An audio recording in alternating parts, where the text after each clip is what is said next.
Okay, well, welcome everyone to the third edition of the Conversation on Consciousness. So over the past editions, this series has brought together leading voices in cognitive neuroscience. And if you don't know what that is, we'll talk about it in a little bit. And we have tried to explore the mysteries of conscious awareness. So how the brain gives rise to our subjective experiences, and what happens when consciousness is disrupted.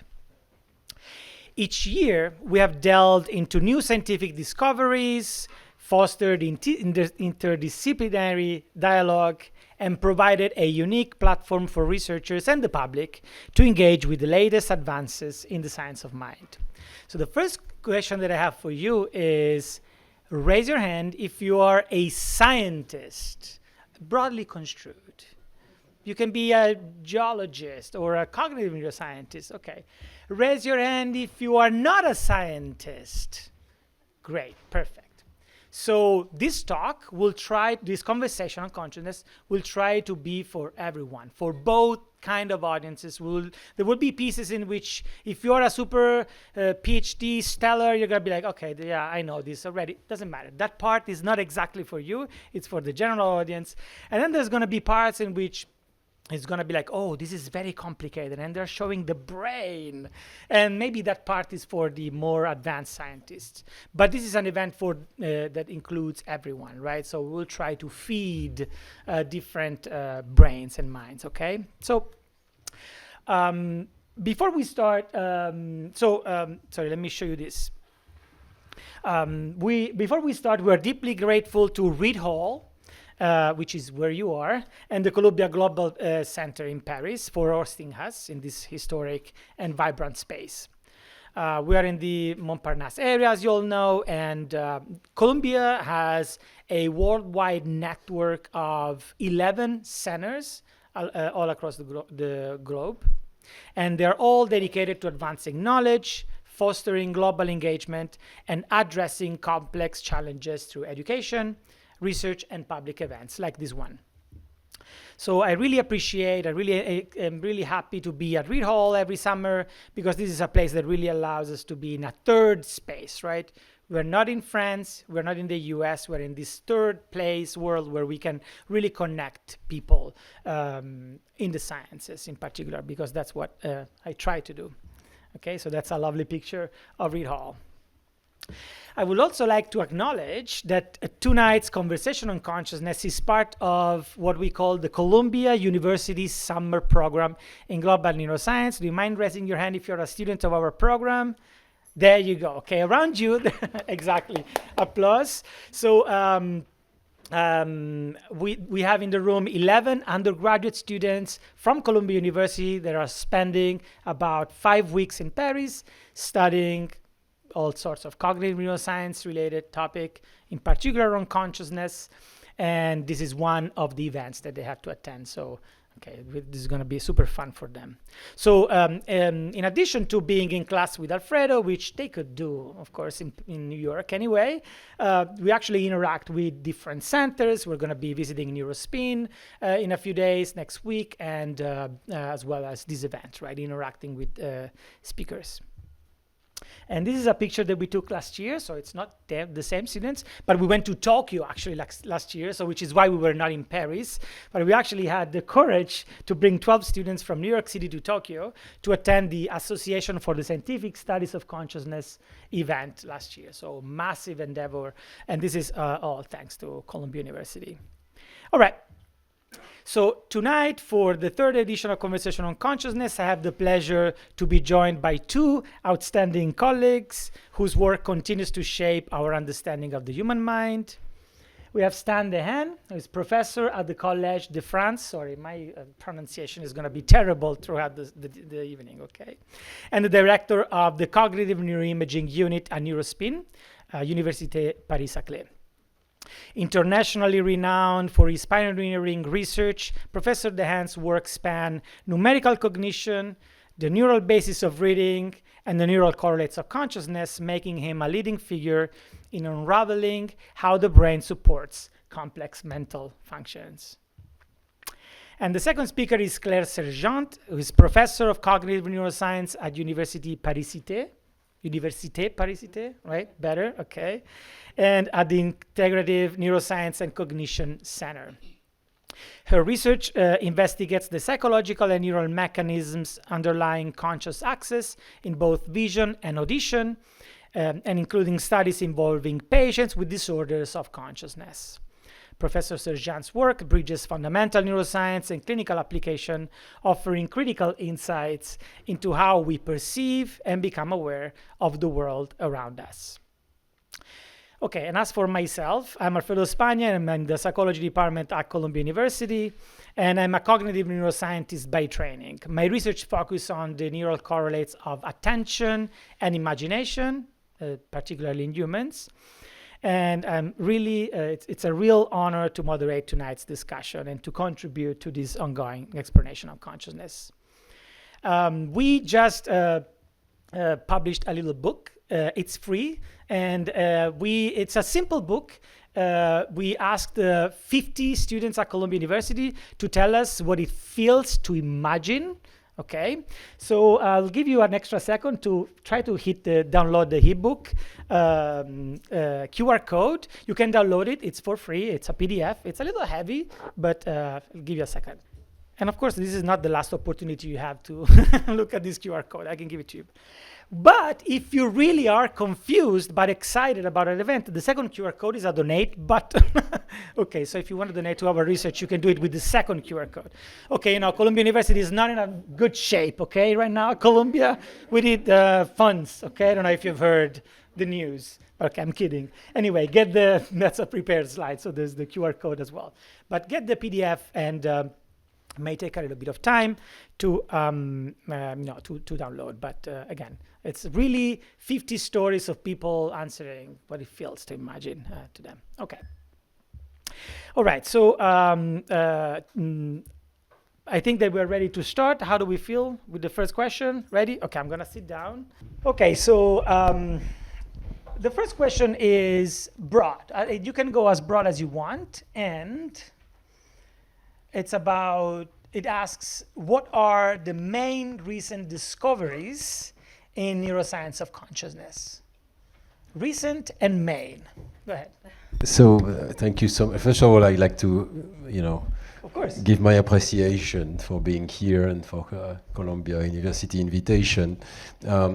It's difficult to forget, here we are in a neutral space, we are in Paris, you have Columbia in Paris, but I'm thinking of Columbia in New York, I'm thinking of Harvard, I'm thinking of all other universities in the US and NIH, and this is an unheard of moment where you are being attacked like this, so I think we should mention it, and you have our sympathy, and if you all want to move to Paris, you're very welcome. There is space. And now to answer your question, I think there are several things that are exciting. The first thing that is exciting is a sort of meta-excitement, which is that there is a huge science of consciousness. It's become quite normal science, and it was not like that 30 years ago. 30 years ago, it was on the fringe. It was the science for aging scientists who had already a career. Now there are young people who go in consciousness and they do wonderful experiments. There are many, many ways to study consciousness. And that by itself, I think, is really exciting. And if you ask me about the recent discovery specifically, I think one thing that I appreciate is that, of course, there is a huge theoretical question about consciousness, but there is a very practical, clinical question, and that is making huge progress. There are patients in the hospital right now, in the Salpêtrière Hospital, that are unconscious, or we don't know. And we also don't know whether they might recover consciousness or whether they're never going to recover consciousness. And it's a huge clinical problem. And detecting whether patients are still conscious is something which is changing very rapidly. And I find it also very exciting from the experimental point of view, because whatever signatures of consciousness we are discovering, and there are many, maybe I should say a word about that. So by signatures of consciousness, we mean patterns of brain activity that can be detected, and we are trying to find them that are as specific as possible to the conscious state or to the conscious contents that the person has. So some pattern of brain activity which tell you that a person is either conscious in general or is conscious of a specific item in the outside world. And there's so much progress in this domain that whatever signatures of consciousness we find in the lab, in NeuroSpin, typically with normal subjects or even with monkeys, we can transfer to the clinic. And I'm particularly excited by recent work by Lionel Nakache. We are all, part of the same, Paris School of Consciousness, but he is really applying these markers of consciousness to patients and finding that if you put them all together in a recent paper, I think it's in Nature Medicine, he has made very significant progress over 10 years. So he's showing that there is really growth in our capacity to sort out which patients are or are not conscious right now, and especially to predict which ones are going to regain consciousness by combining these different signatures.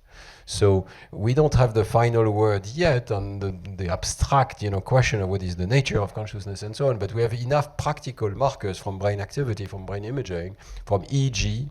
He's even finding some new markers just from the patterns of eye blinks, for instance. This is the most rudimentary measure, but it's already affected by whether you're conscious or not.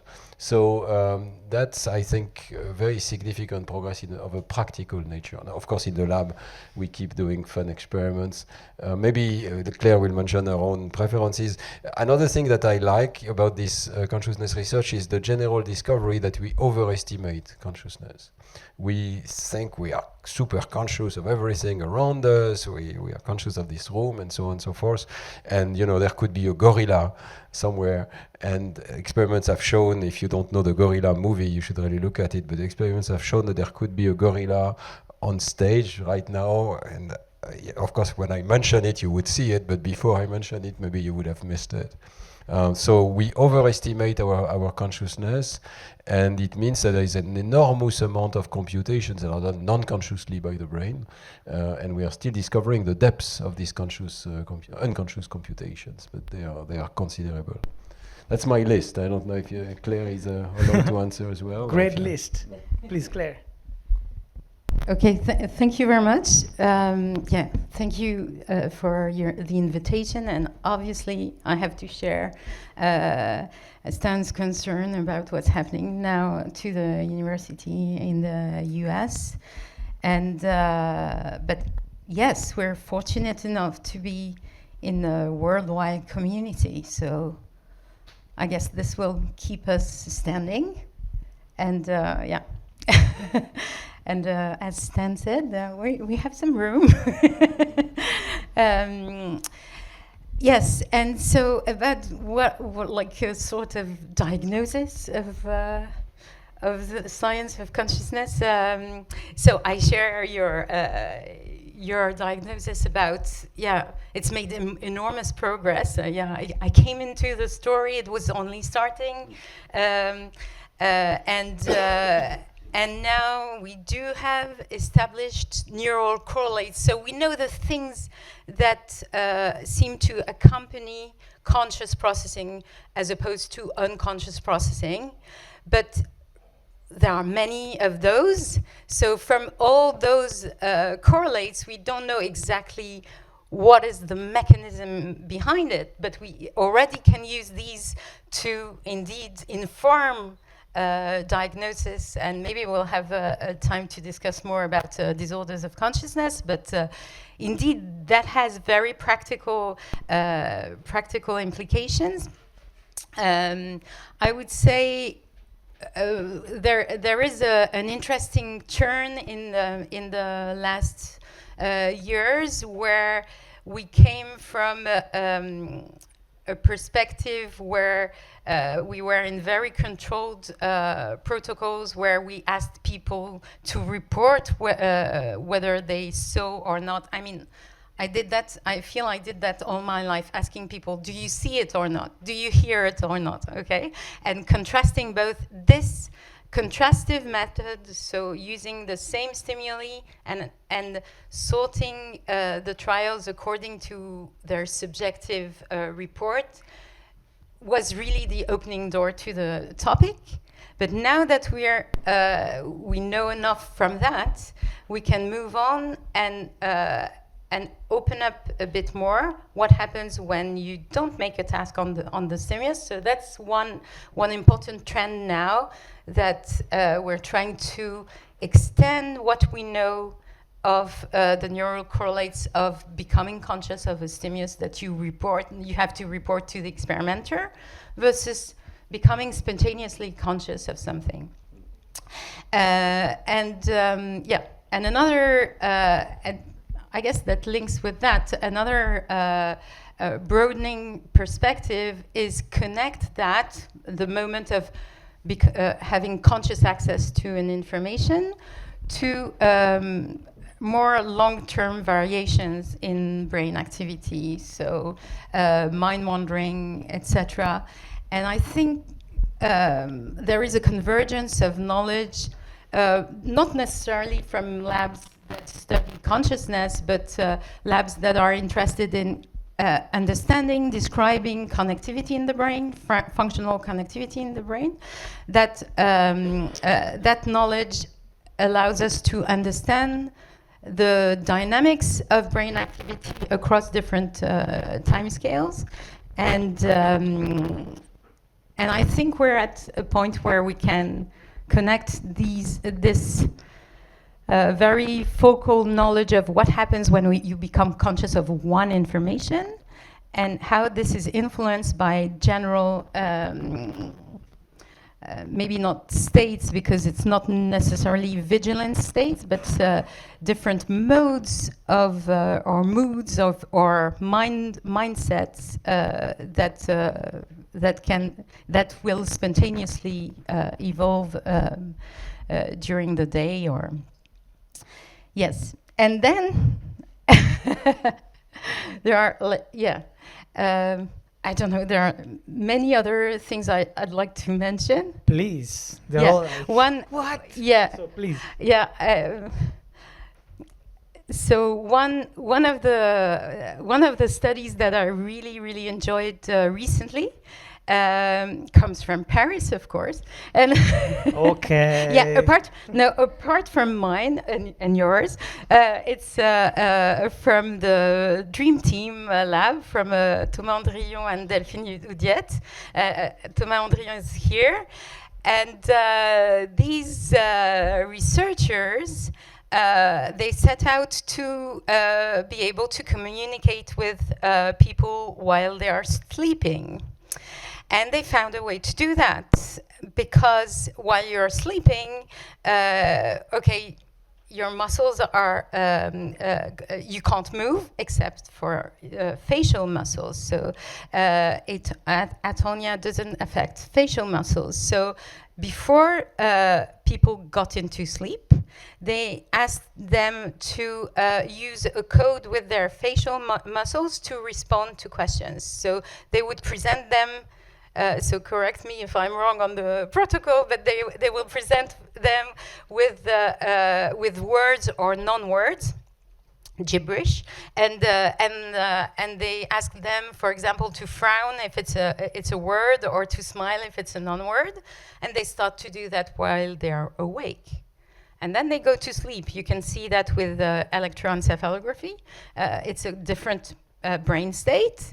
They go to sleep, and so I guess at the beginning they expected people to be able to respond during what we call REM sleep. That's the sleep with the most vivid dreams that we consider is conscious. So maybe on those parts of the night, you will be able also to respond to external stimuli.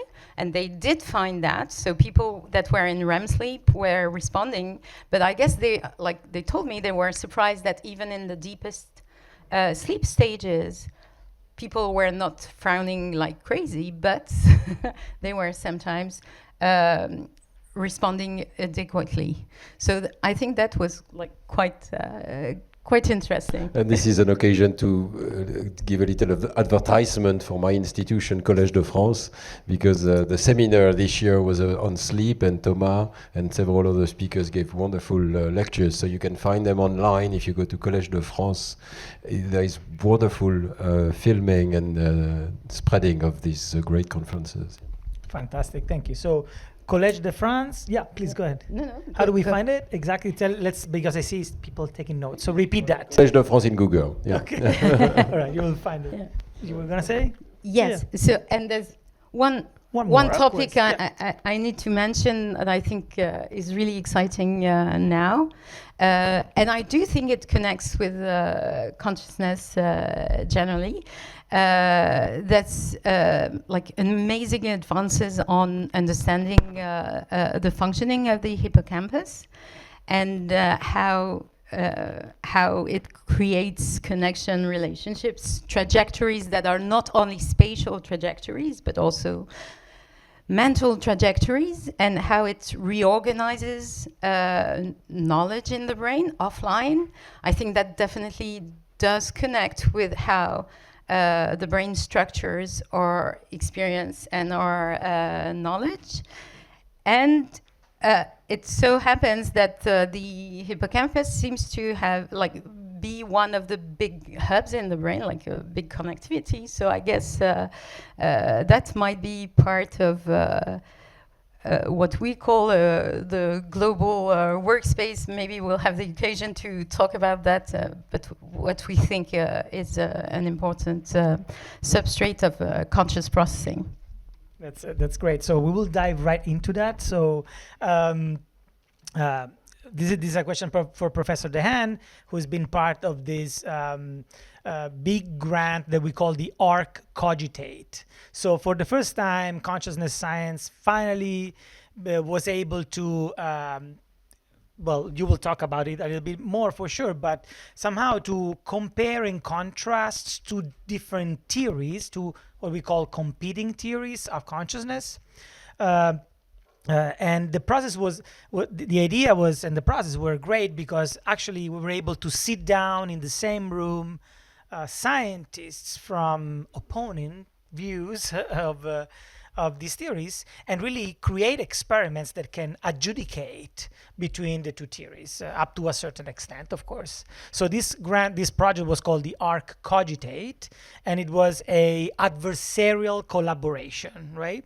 So when you put scientists in the same room and they create a protocol, a study, a large set of experiments that will be able to disentangle or to adjudicate more or less evidence to one theory or the other, right? Right now there is a bunch out there of adversarial collaboration, but the ARC Cogitate was the first one. It was certainly an incredible experience, so I want to know how was it? To be honest, I have mixed feelings, but I explain. First of all, I love the ideas in principle. So it's true, we got together for 48 hours, discussed theories of consciousness. People should know I'm responsible for one of the main current theories of consciousness, together with my mentor, Jean-Pierre Changeux, and Lionel Nakache, neurologist, who was mentioned before. And I could explain the theory. I'm not sure if it's the right moment, but maybe just a little bit. So there is a lot of unconscious activity in the brain. There is a lot of processors in the brain that are capable of specialized processing. For instance, in your early visual cortex, there are neurons that specialize in recognizing all of the lines and curves that form the images, and you are not conscious of this. But there are many, many other processors, and the idea is that all of this unconscious processing occurs in parallel, but there is one system that allows some of these processors at a relatively high level of processing to share the information with each other. And it is the sharing of information that we call being conscious of a piece of information.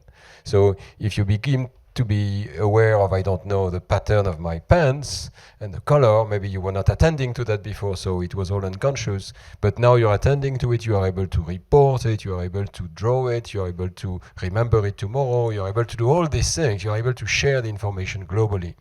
And we collected quite a lot of evidence that this might have to do with consciousness. The first stage is when I flash you a picture, the first 200 or 300 milliseconds can be completely unconscious, and then suddenly there is this phenomenon called ignition, where enough brain areas share the information together that there is a collective phenomenon of broadcasting of the information that we think relates to consciousness. So that's one theory.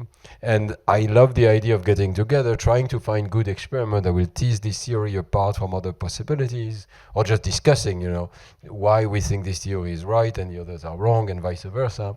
I also like the idea of a critical experiment. This is something we scientists love.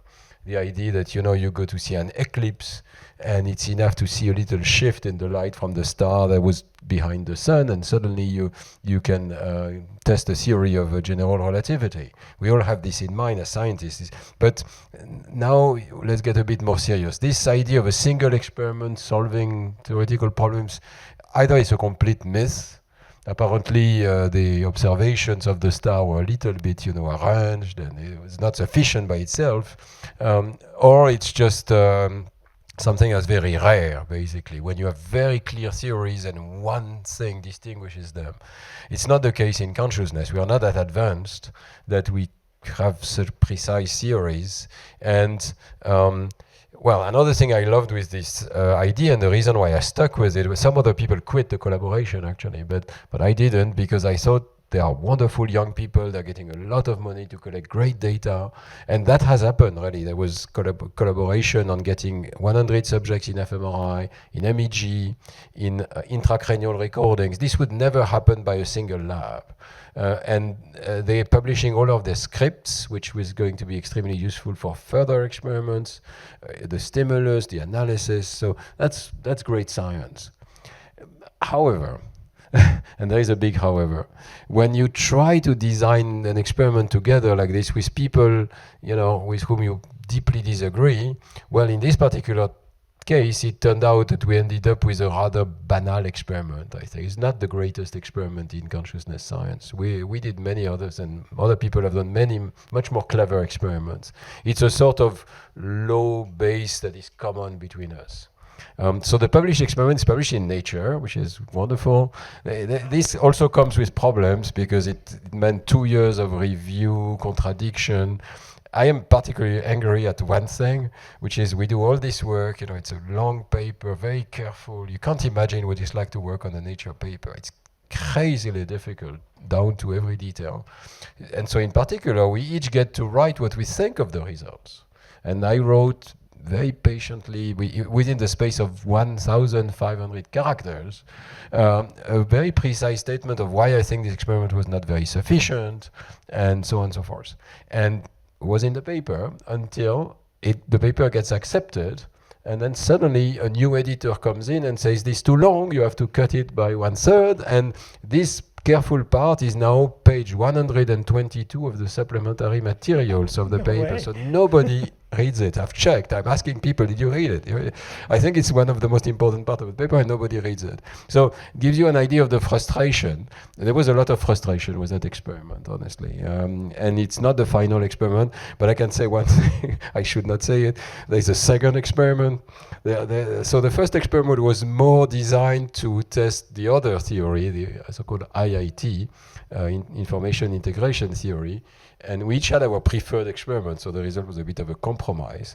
So the first one is in Nature, the second one is not out yet, but this afternoon I just got a glimpse of the result. I think it's much more careful in a sense, because now it's contrasting a conscious versus an unconscious stimulus. Non-conscious, I should say, so that we are not talking psychoanalysis. We're just talking that there's the same exact face on the screen, but we managed to find conditions where half of the time people say, I saw it, and the very same stimulus, another moment, people say, I didn't see it. So we can have all of the brain measures that we love and see which ones separate conscious and unconscious trials. So that's a good experiment. The first one is not doing that. The first one is just saying, oh, let's look at a picture, and you're all conscious of it, so this is the substrate of consciousness. I disagree profoundly, because it's confusing unconscious versus conscious processing. It doesn't separate the two. And this is the occasion also to say one thing. People think that consciousness is the biggest problem of the brain. It's the problem. I don't think that's true. I think it's a problem, and it's a limited problem. It's not a problem of understanding all there is to understand about the brain. It's just a problem of understanding the difference between conscious and unconscious processing.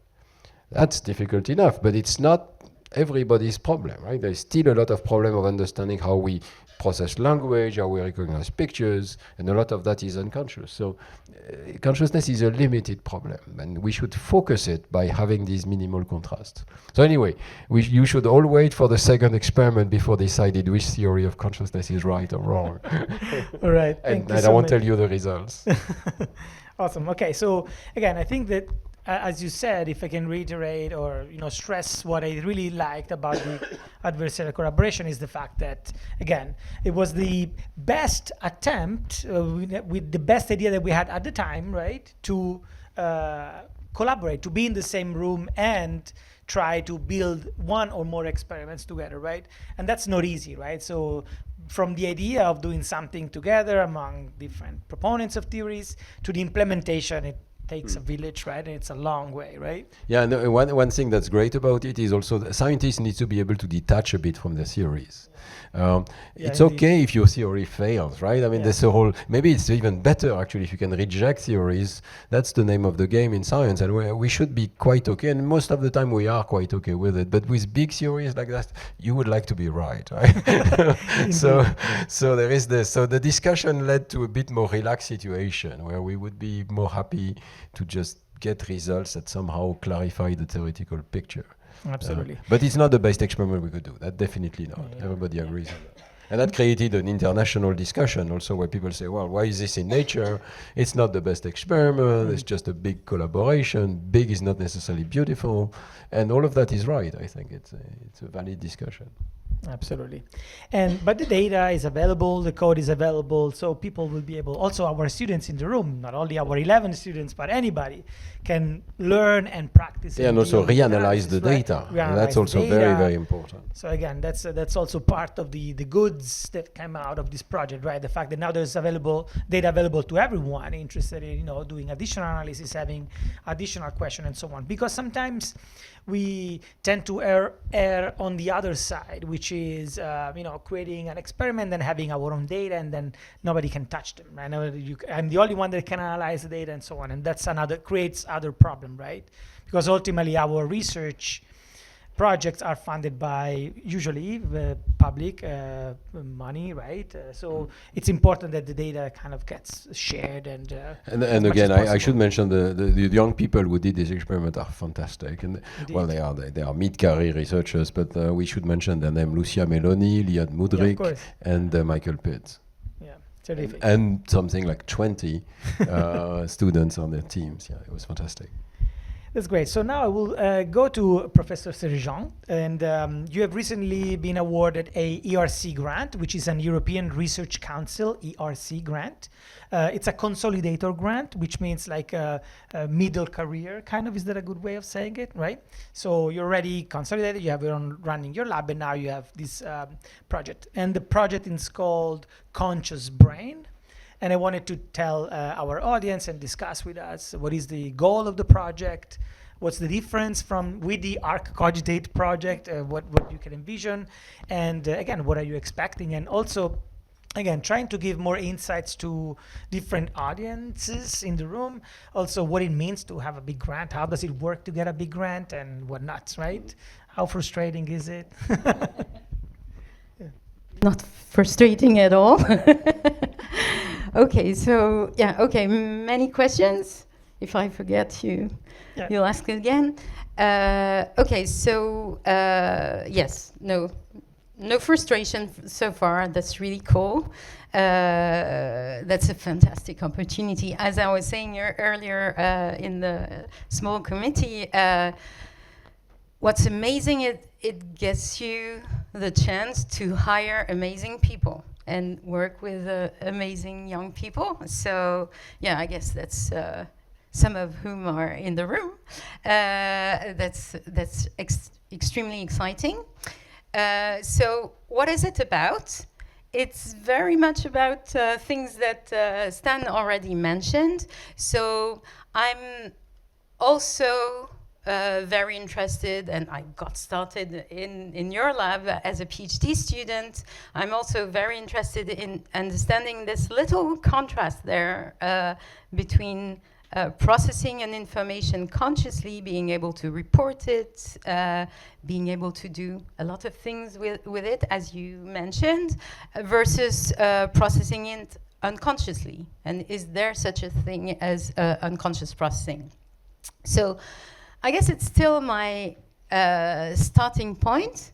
And maybe it's a good time to show the film I right away. sent Do you want me to click? I can click. You want me to click? Please do click. So I maybe will. before you click, I explain what we're going to see. We're going to see the results of one of these experiments where you managed to craft a visual presentation where the same stimulus, these were visual words, the same stimulus is, for some reason that we don't know, sometimes consciously perceived by the that we don't know at this stage,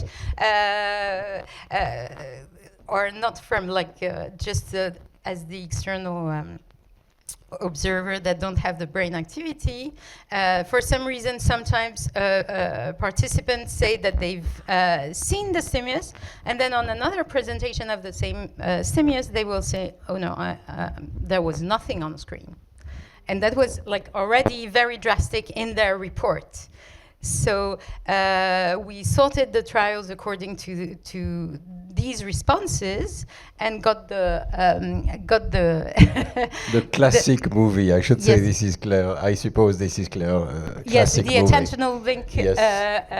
2005, Yes. Nature Neuroscience. Yes. All right. You all ready? And I guess Yes. yeah. Feedback from the audience. Ready? so. Oxygen. Okay. Brain for you. Okay. Yeah. So yeah, it's easy. Like okay, left Click, hemisphere, right hemisphere, and this is the brain from below. And you will see. So that's the timer. And when so first you get visual activations, and it's the same exactly in both cases. And then suddenly you see that there is a big difference between the two conditions, but it's only a quarter of a second after the presentation of the stimulus. The first 250 milliseconds, so the first quarter of a second after the presentation of the stimulus, the brain activity is exactly the same. So indeed, in both cases, even when people told us, oh, I haven't seen anything, there was nothing on screen. No, the information was processed by their brain, and it was processed to, we know that it was processed to the extent of extracting the meaning of the word. But then maybe we can show that again to go beyond the, yeah. Ready for the second round? Yes, okay. I have the magic. There you go. So we're going to see again what I was describing, that we have these activations, visual activations, and then they move on to the front of the brain, same in both cases, and then suddenly we see the difference here between the two, and the difference is what we call ignition with the Stan. So it seems like when you become conscious, the whole brain seems to be concerned by the information. It's receiving this information. That's what we call the broadcast. That's why we think it makes sense to consider that broadcasting is what we relate to conscious experience. And that's it. Okay. Do we have any question about this? How are we feeling? Good? Yes. And do you mind telling us your name so that everyone can know your name? Okay. Francesco. Oh, let me pass the microphone, okay? Do you mind? How do you feel about asking a question with a microphone? Very nice experiment. However, just one question. I didn't understand what you showed to people that didn't see the upper part. So the stimulus, like the critical stimulus, was a visual word. It was a number word. Okay. A French number word, 2, 5, 7, 9. And the way the trick to make it at the border, like sometimes you see it, sometimes not, is an attentional manipulation. So it's called the attentional blink, and you actually insert this stimulus into a series of other items, like presented sequentially. And what makes you sometimes completely miss this target is when you ask people to report another target that comes before. So we could show that actually when you are already processing a target effortfully, there is a time where anything else will come in competition and could fail entering consciousness. So, but it's just at the border. Sometimes you manage to process the first target and you become conscious of the second one. Sometimes you're a bit slower. So indeed, we do know why. Sometimes they see, sometimes they don't. Sometimes you're a bit slower, and this broadcasting phenomenon is not available for you to become conscious of this other stimulus. This is also a very important proof that consciously you cannot do two things at the same time. There is a sort of bottleneck, that's how it's called in cognitive science. There is a bottleneck for certain stages of processing. And it's very surprising because the brain is hugely parallel processor. All of the neurons are working at the same time, all of your brain areas are working at the same time, but for some stages of processing, only one stage can occur, and if you are distracted, let's say, by a sound, then you may miss the visual world. And of course, it's something familiar to us. If you are concentrating on, let's say, mathematics, you may miss some stimuli in external world. Or if you are driving, you may miss some aspect of what's on the radio, or vice versa. If you are attending to the radio, you might miss something while you are driving. If you are texting, this is a very good reason not to text while you are driving. It's a sort of illusion because you are unconsciously, everything is fine, right? And so you may still be driving non-consciously. But if something comes up and you are going to need to recover your consciousness in order to address an unexpected situation, because consciousness is a lot for flexible information processing, then you're going to suffer dramatically. That's when you're going to have an accident. There are a number of accidents in full good faith, very much like Claire is describing, where people say, well, I didn't see any car. And then they got bumped by somebody coming from the right, which they should have seen. They say, I didn't see any car. Well, it's completely good faith because these experiments show that you can be completely unaware of a perfectly visible stimulus just because you are distracted. Right, and somehow it's also happening right now, right? They're all looking at us, right? Yeah. And imagine how many things are happening around you, but you're just, leaving them. Okay, they're not. I should have brought a little gorilla somewhere so that people could actually enjoy it. That's true. Anyway, so going back to your grant, so yeah.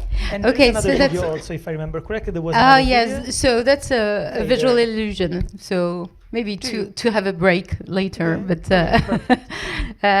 okay, so. Yeah, I guess that's showing the classical approach of contrasting seen, not seen, heard, not heard. This has made us make enormous advances into knowing what are the neural correlates of conscious processing.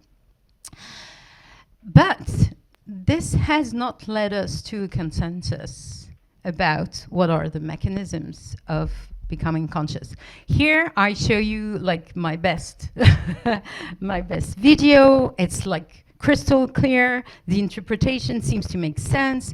But then you go into another type of experiment, another modality. So you take audition, and you're just at audition at threshold. You're not manipulating attention and whatever. So there are plenty of these kind of experiments that have shown differences between conscious and non-conscious processing at different stages, not necessarily as late as what we find here. And so people say, no, the neural correlates of consciousness are during the first 100 milliseconds of processing. And sometimes we even find differences before the stimulus. Why is that? Do you think like we're in pseudoscience there? Well, because when you're doing this contrast, you're getting anything that correlates with the fact that at the end, the person says, I've seen it or not, or I've seen this versus that. So even the things that happen in your brain before I show you the stimulus are going to influence whether you're going to say I've seen it or not. And so the neural correlates include that. So things that will influence but are not directly the mechanisms of consciousness. And so that's one part I wanted to solve. I wanted. How are you going by it? What are you trying to do to solve it? So I still think, I have a nice protocol that can help us see what belongs to pre-conscious processing, things that just influence whether you become conscious but are not the mechanisms of conscious processing. And that's what I call retroperception. So the idea is that, okay, let's not go on with these disputes about it's early or late, but let's look at a very wild prediction that our model is making. In the end, the model we're describing is saying you can have your sensory system build up the representation full-blown. That's not enough. What it takes for you to become conscious is to share it with other processors and give it functional manipulability that's very different from just having this representation. Then it means that we should find protocols where we can desynchronize the moment where you build up these sensory representations from the moment where you become conscious of these sensory representations. So we thought maybe we can find protocols where I show you something on the screen, but I make it so that you it's not strong enough for you to become conscious of it. It's not going to make it to your conscious experience. And then I manipulate attention. I direct attention to this past sensory stimulation. So the stimulus is no longer there in the external world, but it's still, we know it's still left some sensory traces in your brain. How about we direct attention to these sensory traces? Would you become conscious of the stimulus, although we're doing this manipulation after it has disappeared from the external world, okay? So that was the abstract idea.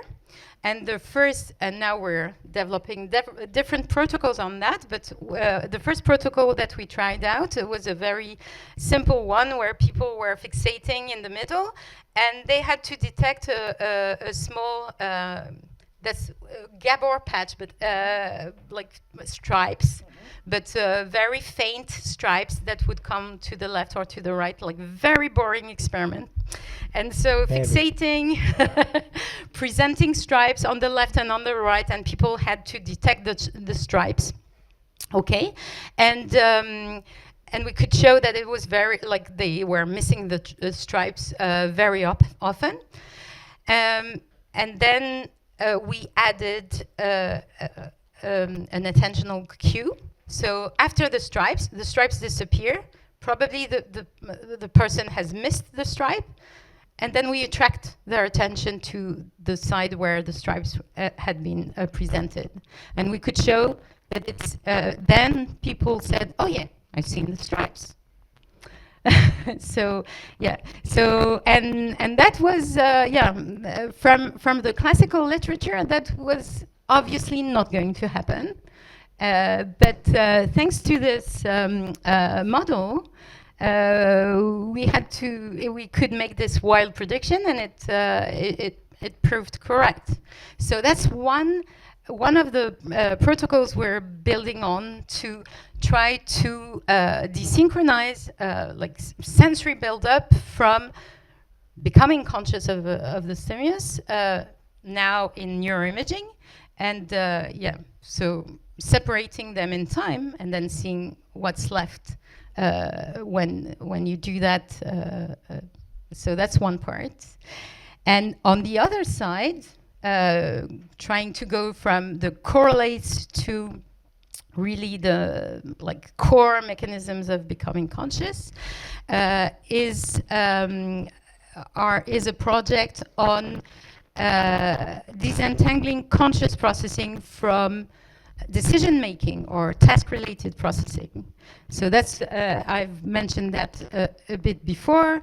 For a long time, and this has been a very important phase in consciousness studies, we've been asking people to report the stimulus, and it makes sense. I mean, it had to start with that. But then some of our opponents actually were very critical, like opponents of the theories, like the global workspace theory in particular, were very critical of this approach, saying, okay, but then your late activations there, you say it's becoming conscious, maybe it's just making the task. Yeah, reporting that you saw something, right? Yes, yes. And many labs started trying to do no report experiments, but that's a bit difficult, because how do you know whether people became conscious or not if you don't ask them? So yeah, there are many tricks we can deploy, and we tried our own tricks, and that's another part of the project. Fantastic, thank you so much. And so the project just started, right? So we're going to start collecting data, right, in the near future? Yes, we're 1.5 years into it. Yeah, so we already have many curious. data. Okay, that's that stimulates curiosity. Okay, so we look forward to looking at the results, of course. Now, I soon want to start interacting with the audience, but I want interacting more with the audience. But I want to say one thing that is like, I think that one of the biggest contribution that Stan made and you all made is thinking, it's in this taxonomy. I read the paper with Lionel Nakash, the taxonomy paper, over and over and over again, and I was talking about the paper itself with Zhang Hao Liu, who is also in the room. He studies with me human imagination. And so if you have a chance, and you might be in the right room, because if you are connected to the Wi-Fi, you should be able to access the PDF.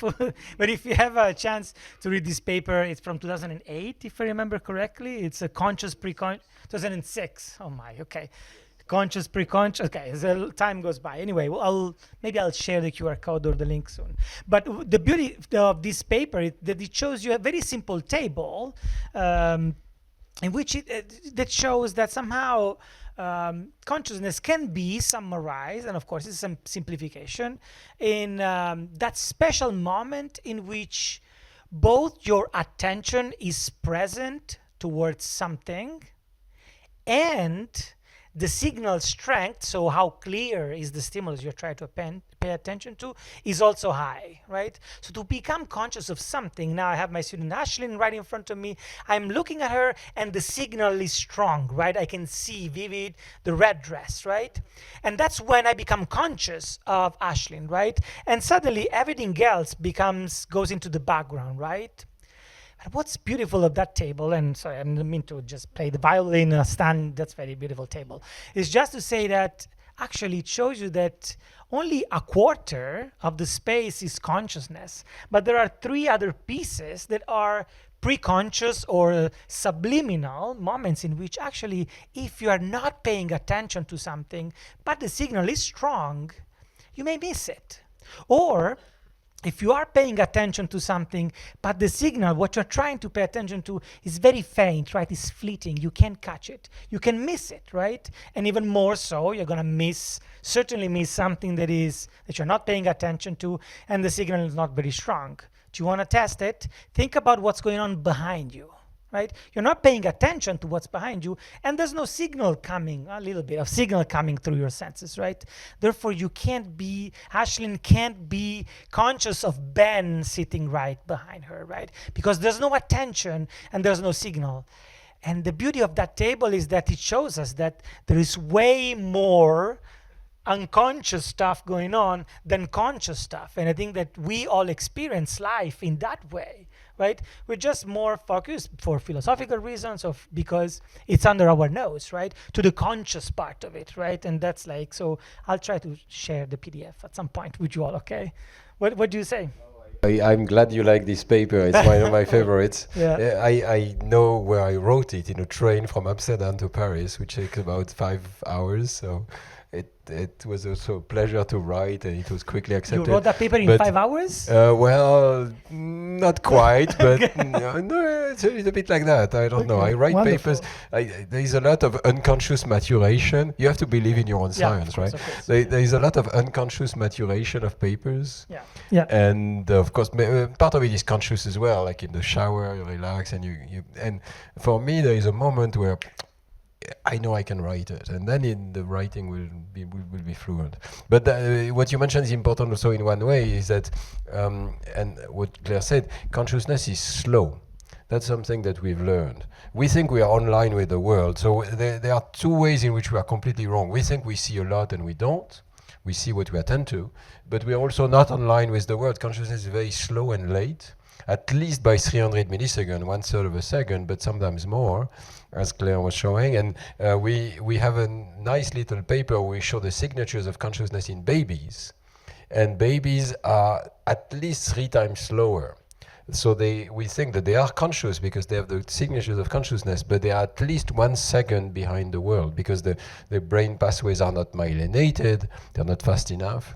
So I think this is something that we've learned there, which is important. And you can experience, maybe if you drop something, something falls out of your hands, and it's on the floor because before you are even conscious, and you're trying to grab it again. But the consciousness is very late compared to the unconscious actions that may lead you to make an error.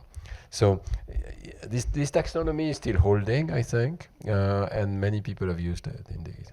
And I want to relate it to, and I'm going to start, want to ask you all a question. I want to relate it to something else. So the taxonomy was mostly based on human consciousness, right? This idea of seeing versus not seeing stimulated us boring scientists decide to create very boring experiments showing stimuli on the screen and then manipulate so you see, you don't see them, and we control when you see something, when you don't see something. However, as I mentioned, Zhang Hao is in the room, but with Paolo Bartolomeo as well, we're studying human imagination. So I have a question for you. I'm going to ask you to do something for me real quick. I'm going to ask you to close your eyes and imagine a red apple. And I'm going to ask you to keep your eyes closed and raise your hand when the apple is really clear and crisp and the image is vivid. Okay, now open your eyes and see how few people, keep your hands up, and see how few people have a very crystal clear red apple in their what we call mind's eye, okay? So this is a very simple test, and now you can lower your hand if you want, to examine this other thing about consciousness, which is even younger in terms of field, right? We've been studying for a little bit, which is called human imagination, right?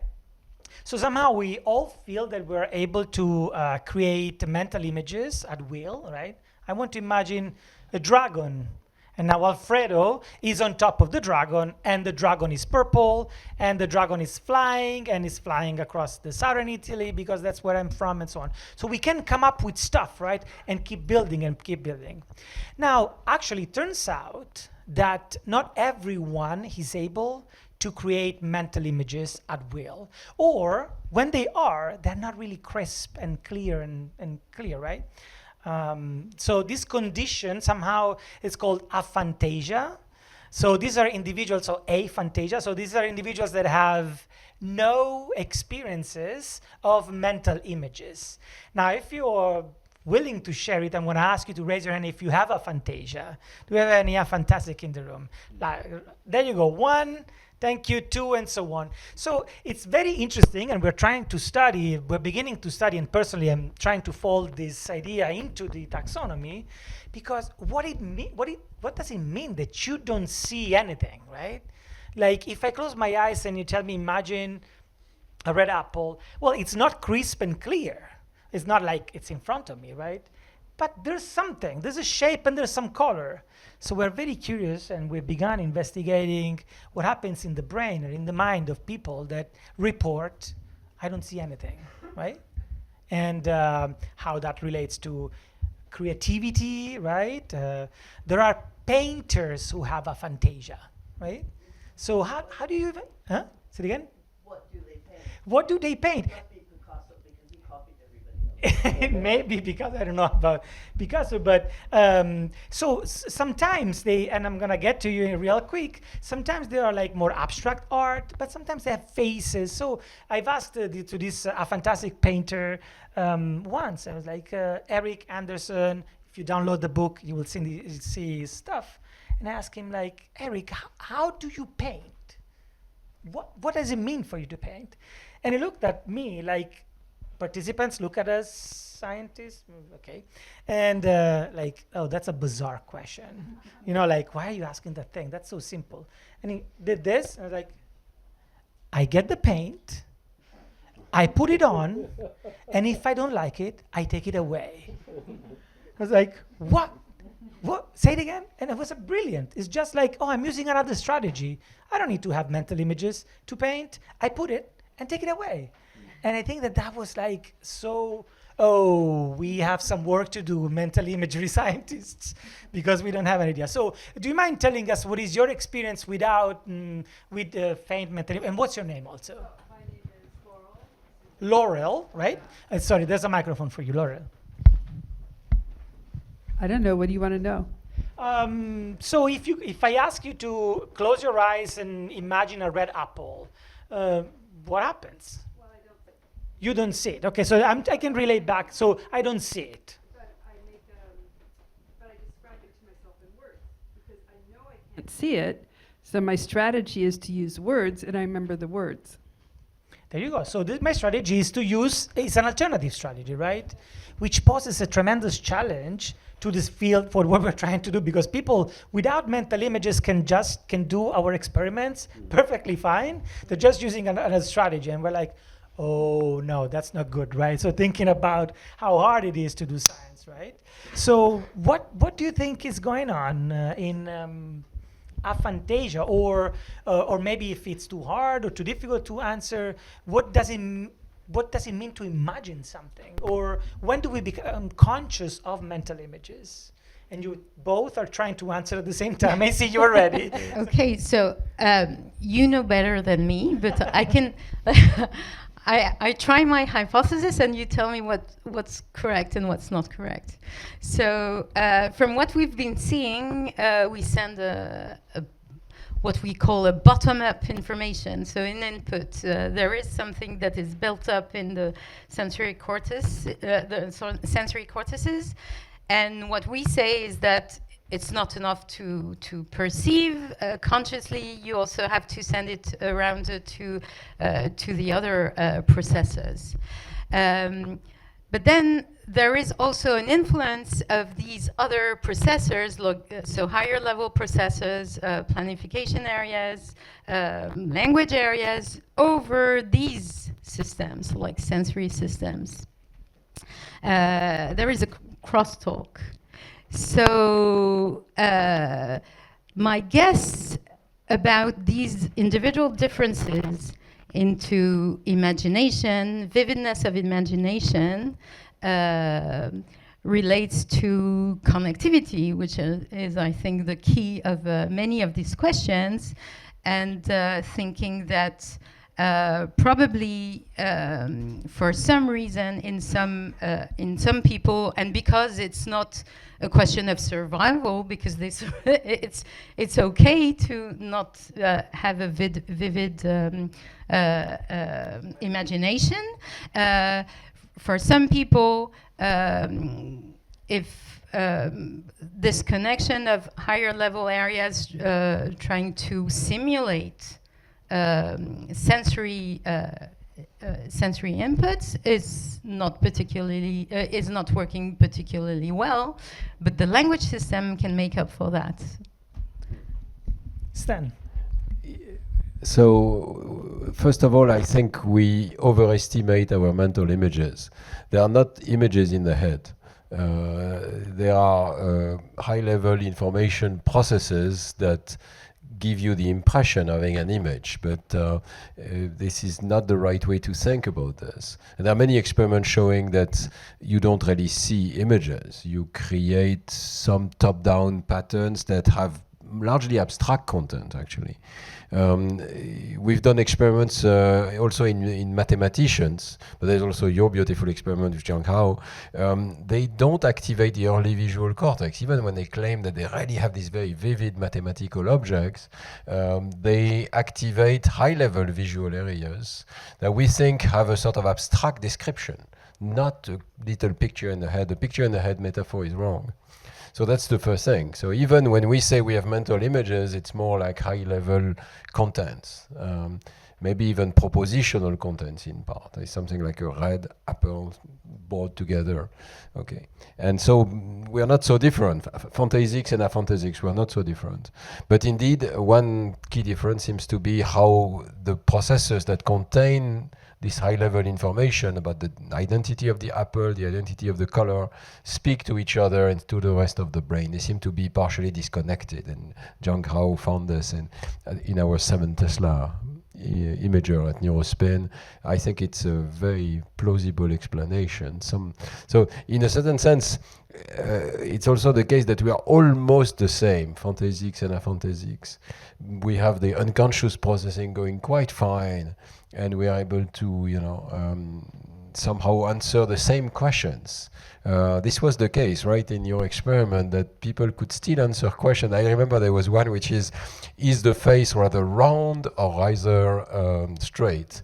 And for François Hollande, what do you think? Okay, everybody knows, everybody's laughing. Well, the thing is that I think if you are a phantasic, you can do it. You have the answer. You have the answer, right? It's round, obviously. So how did you do that? You don't have an image. You have knowledge, which some people call an image because it's a bit richer in visual contents, and you don't call an image. But it's actually very similar processes in all of us. That's one message also. I want big messages. One big message is the universality of the brain. We love to attend to differences between ourselves. So we love to say this guy's a bit different from us and so on. But the reality is that the Homo sapiens brain has a lot of structure which is the same in every single person. And these processes are very, very similar. That's something that always surprised me. I study a lot high-level processes that depend on education, like reading. You could have thought that reading varies infinitely among different people because they learn to read at different ages, with different methods, different teachers. We read more or less, and so on. That's not at all what we found. We all have the same kind of circuits for reading. Within a few millimeters, we can find a particular brain area that cares about reading. So I really want to emphasize this message of universalism, perhaps also connecting to my first statement, we are in danger of losing these basic ideas of universality, of democracy. This is all connected. The brain is telling us the answer. We are all very, very similar. That's great. And also just a little nudge. In class, we just studied this the universality assumption, right, as part of the neuropsychology course we're doing. So I saw all the students I know what universality means, and that's great. So it's working. And I would not say there are no differences, by the way. No, but obviously a lot of them have to do with your trajectory. Absolutely. I was just reading this afternoon an old paper, actually 2010, showing that pianists and violinists have quite different motor cortex. Their motor cortex has been reorganized by learning to play the piano or the violin, and you can see how early they learned from the brain activity which is evoked by a TMS stimulus, by transcranial magnetic stimulation. So it's gorgeous. So I'm not saying there are no differences. I'm saying the hardware is very, very similar. Yeah. The starting point is very, very similar, and we diverge largely thanks to our education. I absolutely agree with that. And maybe one last thing before we open to the Q&A or more interaction, then what I say is, like, sometimes when I think about this, I think about other organs of our body, right? And it's like, why there is a little bit of a myth that the brain is very special and it's more complex than other organs. I don't know what measure we're using to say that the brain, but if my lungs are similar, very similar to your lungs, right? Then why my brain? No, the why, brain right? is different. It is the Is most it? complex object in It the universe. is the now. most complex. I can but remove a bit of your liver. Actually, it will grow back to a large extent. So the Fair. brain will not do that. It's so Fair. intricate and special. Yeah, Well, it will not grow back for sure. It will not grow back, that's for sure.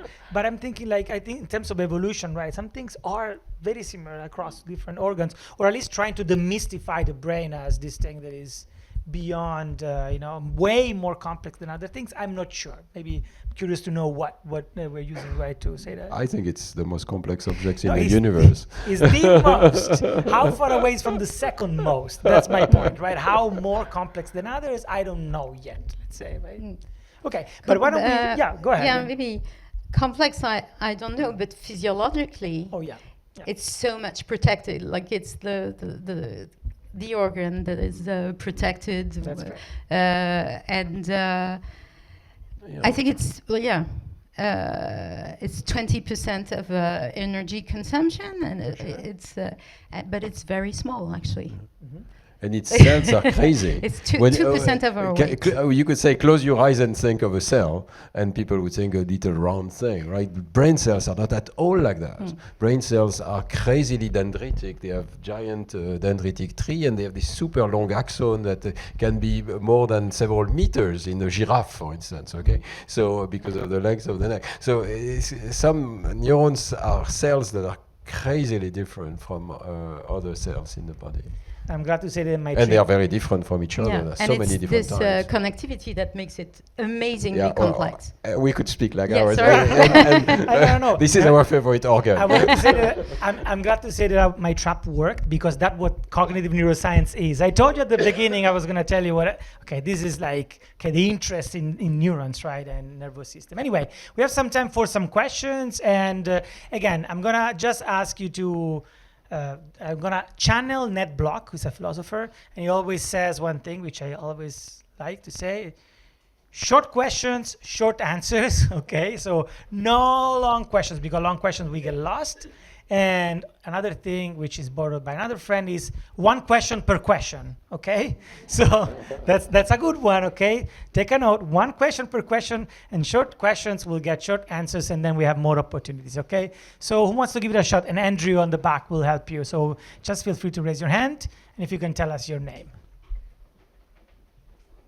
Mira, I'm good. Mira, good, thank you. I guess I just wanted to ask what specific definition of consciousness you are using. And, well, I guess maybe it violates one question per question. But it seems very similar to, highly related to attention. So what's the definition, and what's the relationship with attention? It's part of the taxonomy that you were presenting. First of all, defining consciousness is hard. I think it is a polysemic term, so there are multiple references by the word from the word consciousness. We sometimes mean just the fact of being awake and vigil, and that's the intransitive meaning. I'm conscious, or we can mean I'm conscious of something, and this is a transitive meaning.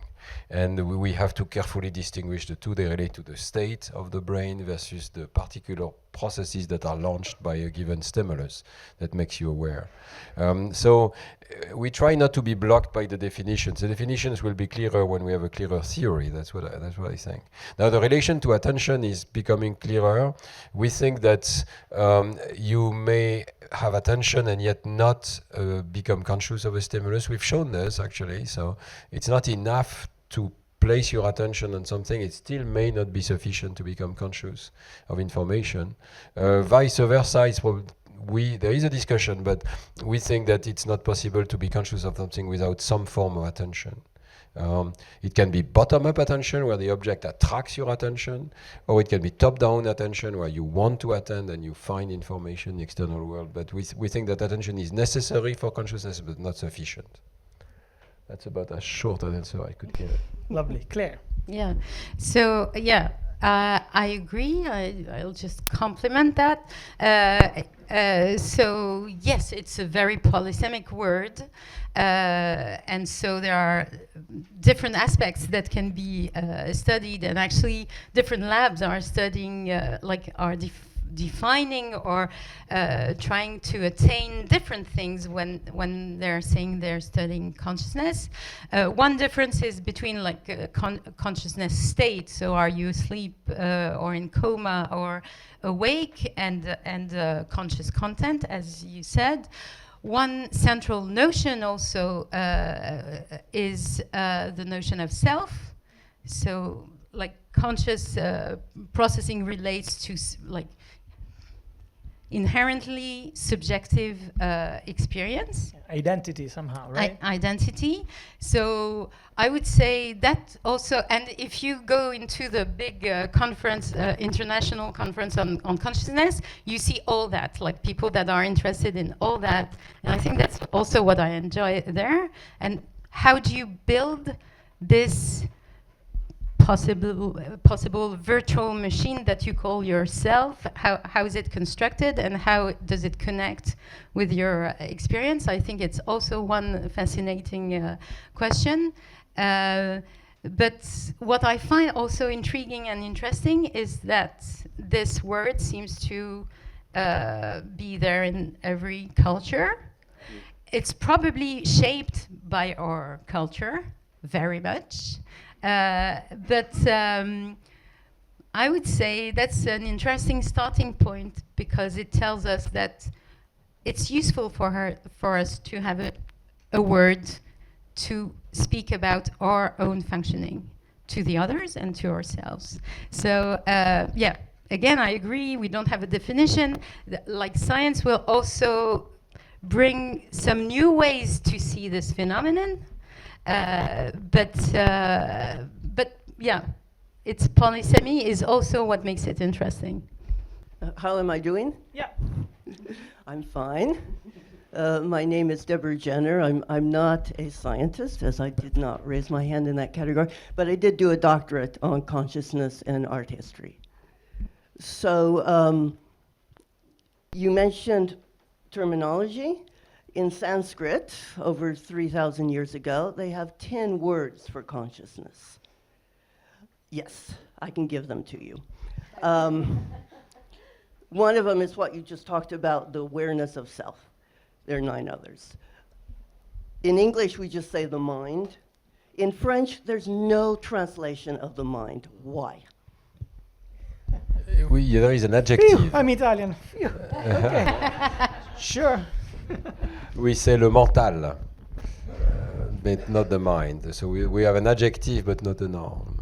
But we can speak about processus mentaux, and this is same root as mind, of course. So it's okay. And esprit would not be okay for you as a translation of mind? No. Esprit is spirit. It's like see. It's not exactly spirit. Do you think it's... In English, we have Yes. spirit, mind. And you have awareness and consciousness as well, which we don't. Yeah. Yeah. Nobody seems to agree. What's the... In Greek, they have 3. So French is really scoring this. But we're working on that. So it does bother me as a non-scientist for scientists to say we've only been working on this 20 years, when all these other cultures have been working on it for 3,000 years.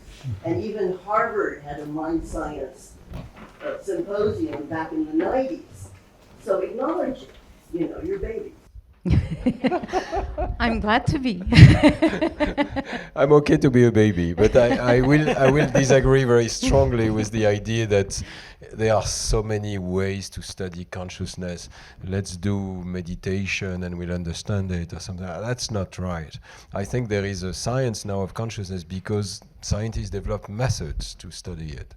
and Right. methods to correlate the biology of the brain with the reports or the cognitive processes of the subjects. You can always find some bright people who anticipated on it, but it's not true that there are,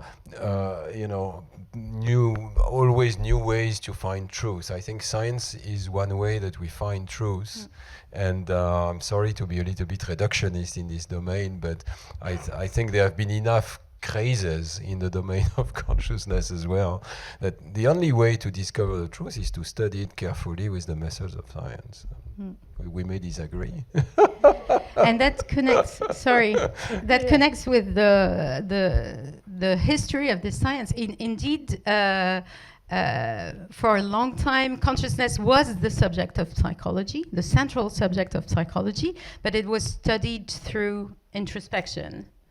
But it came into like an aporia, because then you had this great professor who was introspecting something, like that's the way we perceive the world, and this other great professor that was introspecting something else. And where was the truth? So I think I think we do agree that we can explore things, and there's value in exploring things differently than the method of science. But the method of science allows us to discover things that are objective, so that can be observed by someone else. I show you my proof, and you can judge for yourself. That's really the method. Replicated. Right? Yeah. But Claire is pointing to a very important point also. For a long time, people say that there will be no science of consciousness because it's subjective. So I have my own, but how do you know you have your own, and we are all different, and so on. But then people realize that that's not true. If you go to Claire's experiment, you will not see the word. Everybody is submitted to the same illusion, and visual illusions that we are using in the lab, or the other paradigms that we are using, they are true of everybody in this room. They're also true of macaque monkeys, by the way. They have a long phylogenetic history. Anesthetics, all of you will be anesthetized in 10 seconds if you get the right dose of propofol. It works in everybody. So yes, there is a subjective component of consciousness, but the mechanism is very, very shared across ourselves and across species, and that's why we can have an objective science of it. Yeah. Thank you so much for this wonderful talk. I'm Mathieu, and how are you doing, Mathieu?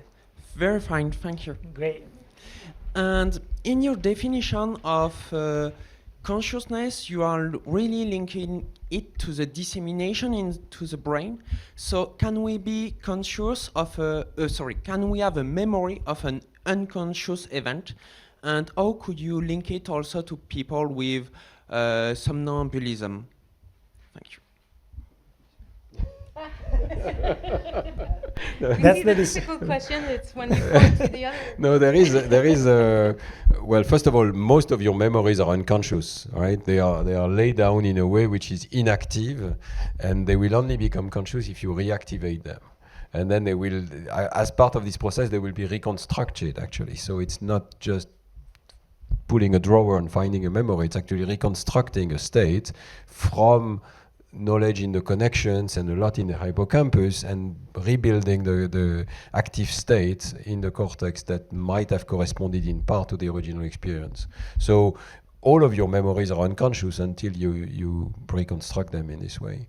But even recently we found that there can be unconscious working memories. So even when you have a phone number in your mind, it can go unconscious for a while and return to consciousness in much the same way. So again, there is an enormous amount of unconscious processing, including processing of your memories. Yeah. It was more in the way around. Can you have a memory of an unconscious experience? So my friend Lionel Nakache has this saying. He says l'inconscient est structuré comme une exponentielle décroissante, which is a rewording of Lacan, but in a better, more scientific way. So it seems that no, there is an unconscious stimulus leaves very little trace. It decreases exponentially with time. However, actually just yesterday in the lab we had this nice talk. There are some conditions under which non-conscious stimuli can leave a trace in memory and actually influence your judgments. There are several paradigms like that, so it's not unheard of. It's not the majority. I think what's happening is that when you're conscious, you have so much amplification of the signal that it's easy to layer memory. When you're not conscious, the signal is small, dwindling, local. It's not global, so it's much harder for it to layer memory. But so, for instance, there is something called the mere exposure effect, where you're just exposed to pictures, and even if you don't see them, you still get some preference for things that you've been familiar with. Yeah, that's unconscious. Yeah, maybe on this topic, it's important to make the distinction between memory through like in the cortex, so through connectivity in the cortex. So memory, basically, I mean, one basic process in memory is building special connections between cells, like between neurons. And it so happens that in the cortex, so the parts that are doing the online processing, it's quite slow. For example, in sensory cortex, you're not going to change the connections or not in a very stable fashion very quickly. But there is a very efficient way to retain a fleeting information, and that goes into the hippocampus. So the hippocampus is able to build these connections and reactivate them, which is not the case. Reactivate them into the cortex. So I think that's an interesting distinction that makes the hippocampus an important springboard to make a stimulus very, very impactful in the brain, so that when you replay it in the brain, it's going to create these connections, even if you saw the stimulus only once. It's going to create these connections in your brain that are going to stabilize this memory. So I would reformulate your question, and that's a question I have too. Can you have encoding in the hippocampus of a stimulus that you were unconscious of? There are some studies that are not very convincing, I think, that suggest it's the case. I would say, well, hippocampus is an important piece of the conscious streams, but yeah, that's an open question, I would say. Hi, I'm Ashlyn. And how are you doing, Ashlyn? I'm doing very well, thank you. Great. As scientists who study consciousness, what would you say to people who are worried about AI developing consciousness? Because I hear the It's a good question. Yeah. I wrote a paper with several colleagues which is called "What is Consciousness and Could Machines Have It?" So I'm trying to answer this question. And first of all, I think it's absolutely feasible in principle that a machine could have consciousness. I think we are finding that consciousness is a material process in the brain. It has to do with the information processing style in the brain, and so it could be duplicated in machines. And the brain is a sort of machine. It's a very clever machine, so it's difficult to replicate, but I think, people are in AI making progress.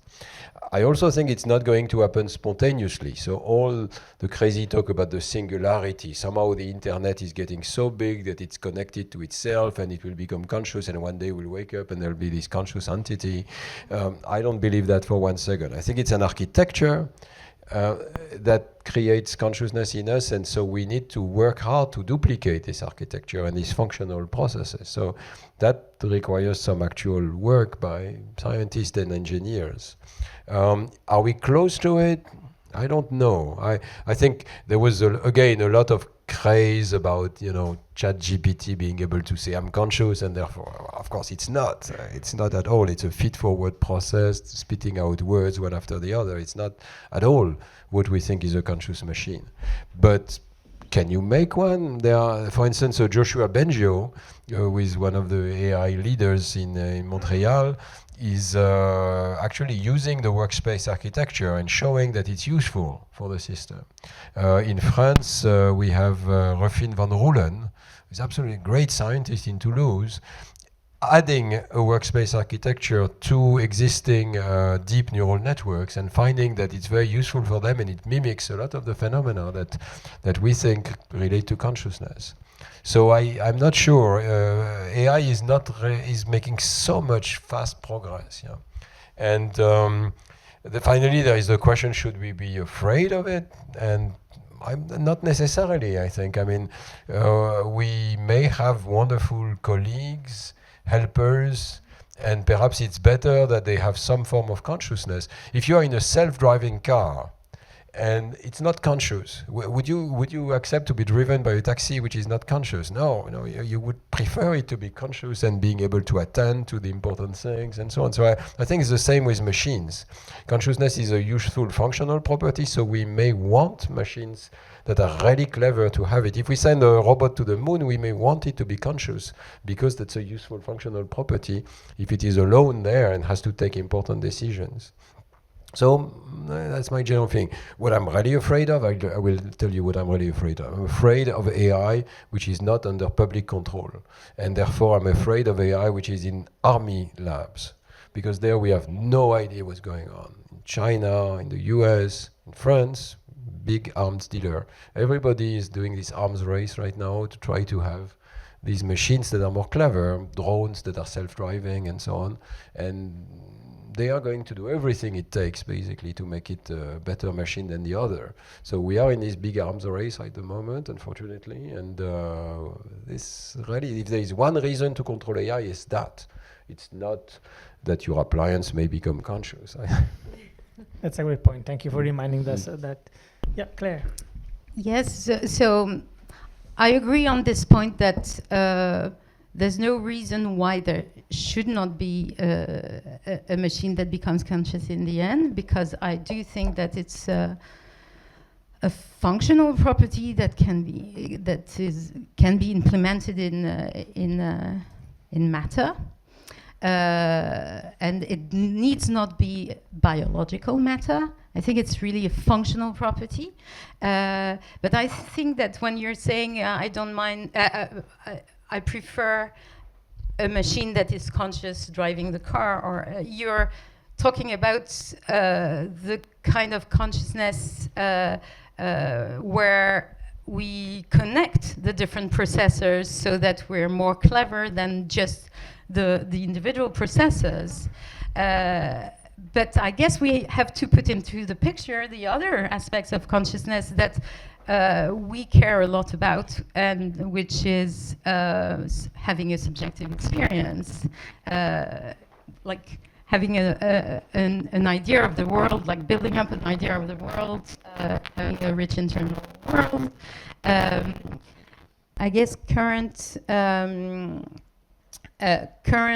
AI are not going in this direction. They are built for our purpose. They are not built for their purpose. They might not then develop like a sense of self, and also like although it's like fascinating, I'm as fascinating as anyone when I'm talking with ChatGPT, but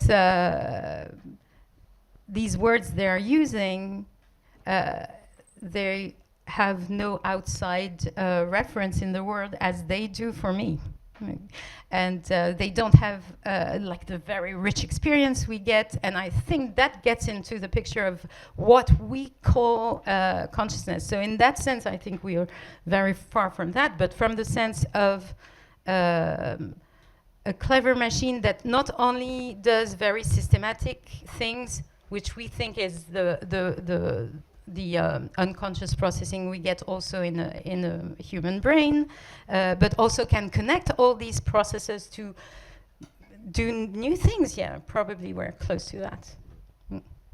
Thank you. All right, let's thank again our speaker one more time for